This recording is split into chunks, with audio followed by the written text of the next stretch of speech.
Hello and welcome back. So, judging by the title of this video, you've probably seen that we've got two new factions, or two new codexes for Warhammer 40k. Before we begin though, if you'd like to see more videos like this very one, please hit the subscribe button and smash the heck out of that bell button. Cool. So, Kill Team Rogue Trader, two new codexes. We know loads of you have been waiting ages to get your hands on real, honest-to-goodness plastic rogue trader. While others crave an even broader menagerie of mutants, it'd be a shame not to bring such a magnificent models to your regular games of Warhammer 40,000. Well, good news!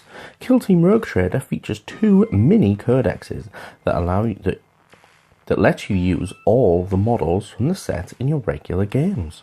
So, these are the two codexes, the Galapox Infected and the Elucidian Starstriders, or Elucidian. We're going to call them Elucidian, possibly. How they work. Each of the mini codexes in the set contains a specialist detachment for that faction, representing the forces of the Rogue Trader box set, complete with characters, detachment rules, and a set of stratagems for you to use. You also find points for using them in matched play. Rather than being codexes for Rogue Trader in general, or Nurgle mutants, these books have been designed to provide you with two focused, thematic allies for a larger force. Got some Death Guard? You can never have too many horrific Nurgle mutants. Need to add some aristocratic flair to your Astra Militarum? Hire the Elucidian Starstriders. So, Codex Elucidian Starstriders. Here they are. An Imperium army. As an Imperium army, you'll be able to squeeze Elucidian Starstriders into anything from Adeptus Custodes to Space Marines and even the Adeptus Mechanicus. You've even got a rule that allows you to put them in any Imperium transport, normal restrictions notwithstanding. And here is a little rule, basically saying you can pop them in, all of the restrictions apply. That would mean jumping in and out of them, how many models you can physically fit in there, and so on and so forth. On the tabletop, Elucidian Starstriders consist of a nifty selection of characters plus Niche's Squad, an elite unit that offers some additional fire support. That is also your best opportunity to add a dog to your army, other than allying with Space Wars. See what you did there, GW, see what you did. And here is the beastie himself. Let's have a little look. Kind of a cool model, kind of a little army. I mean, it might be weird having all the same head pose. You could probably twizzle the neck a boot or something, do that. Niche's Squad is surprisingly potent. Right, okay. So I'm not one to talk with my bad English. Niche's Squad is a surprisingly potent little unit, capable of kicking out some respectable firepower to anyone who dares get close. There we go. So within 24 inches, if I remember rightly. Yep. So I should make a little side note here. I've gone through this once before, and the microphone wasn't plugged in, so it was really muffled. Not great. Anyway, let's crack on. Power level of 3. 6-inch movement all across the board, unless you are Aximilian instead of Maximilian. I don't know. Weapon skill of 4+, unless you're Aximilian, you've got 3 up to hit. Ballistic skill is 3+, which is pretty darn good, obviously, unless you're not a non-shooting dog. Strength, toughness 3. Wounds of 1, unless you're the Void Master Niches. I cannot pronounce that. We're just going to say Niche. Nitsch. I'll keep repeating it. He's got 2 wounds, a bit like an Orc Knob. A leadership of 8, and the guys, the Voidsmen, have a leadership of 7. So they're quite similar to Guardsmen in their save and such. However, I think their leadership is slightly better. They can carry. Each Voidsman is armed with a lasgun, las pistol, and concussion grenades.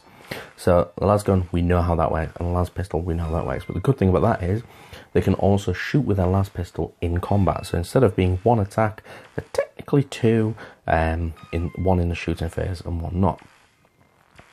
Let's have a look. It says One Voidsman is armed with a rotor cannon, las pistol, concussion grenade. So, again, he's got the las pistol, we know about this. The rotor cannon is heavy 4, 24-inch range, so it shoots the same distance as your las guns. Strength 4, which is good for a guardsman's weapon. Minus 1 AP, which is also good, and it has 2 damage. So it's a specific unit, this one. This is the thing. You have to have this loadout as it would look. This is the weird thing. Why would you have an 8-inch move on a dog that moves with a 6-inch model, 6-inch unit? But, oh well, it's cool, at least. The concussion grenades are exactly the same as frag grenades. However, if the target is within 1 inch of a terrain feature, add 1 to this weapon's strength and damage characteristic. So that's pretty good. So if someone's camping in cover, these guys are slightly better, are going to perform slightly better than guardsmen, especially as they're going to hit on 3s, which is good. Aximili is ignored for the purposes of morale, and add 1 to leadership characteristics for this unit, whilst it's wholly within 6 inches of Elucia vein. So if you're around there, you get +1 to your leadership. So pretty good guardsman in that respect. Between the artifice shotgun, oh sorry, we didn't cover that one. 12-inch range, assault 2, strength 4, 2 damage. If it's within half, add 1 to the weapon's strength characteristic, so it becomes strength 5 and does 2 damage. So that's pretty potent for a guardsman. Anyway, artifice shotgun and rotor cannon will make short work of terminators and other tougher infantry. At 36 points for the whole unit, yes, really, they're a steal. So they shoot well, which is basically what you're getting them in for. And you get a cool dog too for 36 points, so it's a cheap infantry squad. So you could probably spam, wait a minute, is it infantry? If it's troop choice, so yeah, you could literally spam that to do your thingy farming. So instead of your standard guardsman, you could, my maths is terrible, I would say what 6 times 36 is, but I actually do not know the answer. Yes, I am that bad at maths. Some people might go to a calculator, but I'm not going to do that right now. I'll just trust you guys to put it in the comments. Thank you very much for my unintelligence. Codex Gellerpox Infected. Let's have a look at these guys. So, they look a bit random for my liking. Well, the big guys do. They're not bad, but they look a bit random. The mutants look better, and the small guys I prefer. Having looked at the superhuman shock troops of the Plague God with this year's Death Guard, and the Grandfather's supernatural servants with this year's Deluge of New Daemons, the Gellerpox Infected are your chance to build the third piece of the trilobe. The serried hordes of mutated mortals and swollen vermin who fight for Nurgle. As you'd expect, the Gellerpox Infected serve chaos, and they are great allies for any Nurgle army.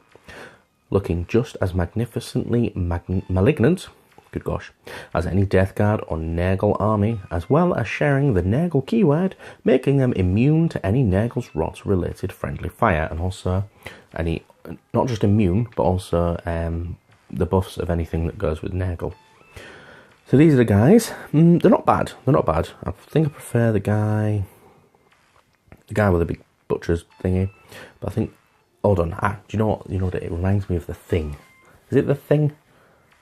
The Thing, where they're in the middle of the snow. Anyway, but they look all right. But I'm not sold yet. We'll see. In game, the Gellerpox Infected are great at tearing apart heavy infantry with Vulgar Thrice Cursed and the Hullbreakers, who boast a deluge of armor-shredding, high-damage attacks. Meanwhile, your various mites, grubs, nurglings, and mutants cost a pittance in points and are great for bogging down pesky opponents or holding objectives, while more valuable units get stuck in with some good old-fashioned murder, which is obviously cracking. Hullbreakers. Well, that's interesting. So, yeah, the mutants look cool. I think they look cool. A little bit Necron-y, maybe. That is a Necron's head, isn't it? Tell me I'm wrong. Tell me that's not a Necron's head. Or at least a reused one. Maybe an old school one. Anyway. Who knows? Either that or the dumb guy from Judge Dredd was still learning it. Some cool looking Nurglings. You'll find both these codexes included in the Rogue Trader box set, available this weekend. If you're curious about how the factions play in Kill Team, don't miss our last 2 Kill Team focuses, while if you're looking to learn more about the set itself, tune in tomorrow for a closer look at the kill zones. I don't know if we'll look at the kill zones today. I don't know if we're going to be bothered right this second. Shut up, James. We will. Basically, my thoughts on it. James, shut up. My thoughts on this is, James, is that it's cool for the Elucidian Star Striders. I like them. It's a cool little like guardsman-like squad, or you could put them in your guardsman. You could probably use them. Don't Arbites have them strange heads? Could be cool to have, especially if it's a multi-player kit. That'd be quite cool. You could mix and match for your standard Cadians. Shush. I think we'll call it there since James is bothering me right now. Sorry, James. And let me know what you think in the comments down below. If you haven't done already, please subscribe and hit the bell button, and you'll see more videos like this one. Thank you very much. Nope. Nope. Nope. Now, thank you very much.